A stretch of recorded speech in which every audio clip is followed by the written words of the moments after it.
மழை பெய்து கொண்டிருந்த ஒரு மாலை. பேருந்து நிலையத்தில் நின்றிருந்தாள் நிலா. கையில் புத்தகம், முகத்தில் அமைதி. அந்த நேரத்தில் அங்க வந்தான் அர்ஜுன். மழையில் நனைந்து கொண்டு நின்றிருந்த நிலாவை பார்த்தவுடன் அவன் மனதில் ஏதோ ஒரு உணர்வு தோன்றியது.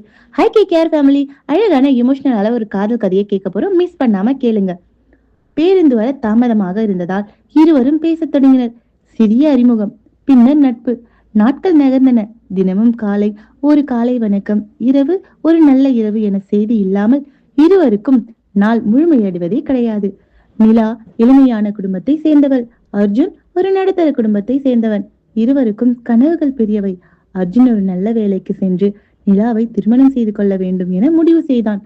ஒரு நாள் அவன் சொன்னான், நிலா, நீ என் உயிரை விட அதிகமாக நான் உன்னை நேசிக்கிறேன். நிலாவின் கண்களிலிருந்து கண்ணீர் வழிந்தது. நானும் உன்னை நேசிக்கிறேன் அர்ஜுன். ஆனால் நம் காதலை எல்லோரும் ஏற்றுக்கொள்வார்களா என்றாள். அர்ஜுன் சிரித்தான். நம்பிக்கை இருந்தால் எல்லாம் நடக்கும் என்றான்.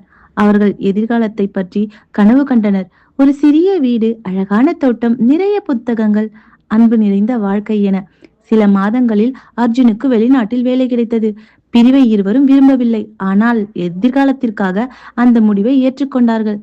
புறப்படும் நாளன்று அர்ஜுன் சொன்னான், ஒரு வருடம் மட்டும்தான் காத்திரு, நான் திரும்பி வந்து உன்னை திருமணம் செய்து கொள்கிறேன் என்றான். நிலா சிரித்தபடியே தலையை அசைத்தாள். ஆனால் அவளது கண்கள் அழுது கொண்டிருந்தது. வெளிநாட்டில் வேலை மிகவும் கடினமாக இருந்தது. இருந்தாலும் தினமும் நிலாவிடம் பேசினான். திடீரென ஒரு நாள் அவளது செய்திகள் வரவில்லை. அழைத்தாலும் எடுக்கவில்லை. சில நாட்கள் கழித்து நிலாவிடமிருந்து ஒரு கடிதம் வந்தது. அர்ஜுன், என்னை மறந்துவிடு.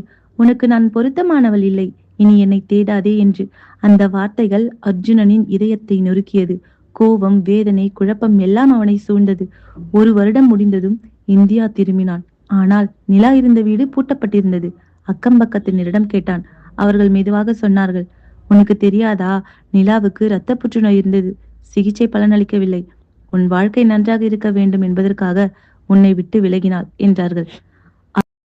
மருத்துவமனைக்கு சென்றான். அங்கு ஒரு செவிலியர் ஒரு சிறிய பெட்டியை அவனிடம் கொடுத்தார். இதை உங்களுக்காக நிலா கொடுத்து வைத்து சென்றார். அந்த பெட்டியில் ஒரு மோதிரமும் இன்னொரு கடிதமும் இருந்தது. கடிதத்தில் எழுதப்பட்டது, அர்ஜுன், நீ என்னை வெறுத்து வாழ்ந்தாலும் பரவாயில்லை. ஆனால் என்னை நினைத்து உன் வாழ்க்கையை வீணாக கூடாது என்பதற்காகத்தான் அந்த பொய்யை சொன்னேன் என்றாள். என் வாழ்க்கை குறுகியது என்று தெரிந்த போது உன் கனவுகள் மட்டும் நீண்ட நாட்கள் வாழ வேண்டும் என்று நினைத்தேன். ஒரு நாள் உனக்கு நல்ல மனைவி, அழகான குடும்பம் கிடைக்கும். அப்பொழுது ஒரு மூலையில் நானும் உன் நினைவில் இருந்தால் அதுவே போதும். நான் இல்லாவிட்டாலும் என் காதல் எப்பொழுதும் உன்னோடு இருக்கும். என்றும் உன்னை நேசிக்கும் நிலா என்று கடிதத்தில் இருந்தது.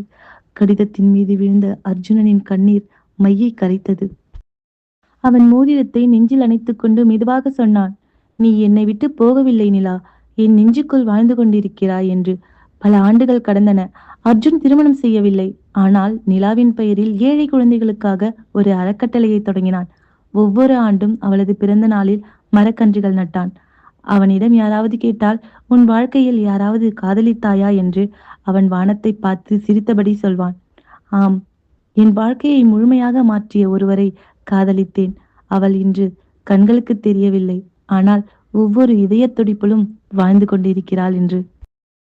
சில காதல்கள் திருமணத்தில் முடிவதில்லை. சில காதல்கள் நினைவாக மாறி வாழ்நாள் முழுவதும் இதயத்தில் உயிரோடு வாழ்கிறது.